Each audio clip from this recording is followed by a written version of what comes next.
Hello friends, good evening, welcome back to my channel. আজকে তোমাদের সাথে একদম নতুন একটি ভিডিও নিয়ে চলে এসেছি।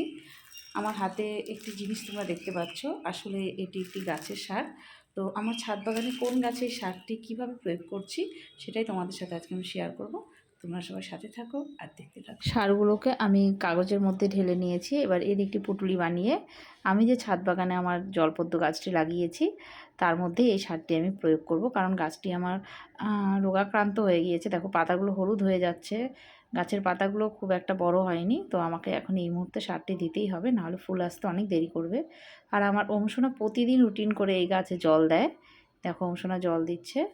আরও একটি আমি গাছ লাগিয়েছি, সেটি এই যে দেখো কাগজের পুটুলি করে এইভাবে আমি মাটির ভেতর প্রবেশ করিয়ে দিচ্ছি, কারণ ডিরেক্ট দিলে গাছের ক্ষতি হতে পারে। তাই মাটির ভেতরে করে দিয়ে দিতে হবে, যাতে আস্তে আস্তে করে সারটি গাছের মধ্যে যেতে পারে। এই দেখো এই গাছের পাতাগুলো কত সুন্দর হয়েছে। যেহেতু জায়গাটি অনেক বড়, তাই এই গাছটি খুব ভালোভাবে বেড়ে উঠেছে। আশা করছি এই গাছটিতে খুব তাড়াতাড়ি ফুল আসবে।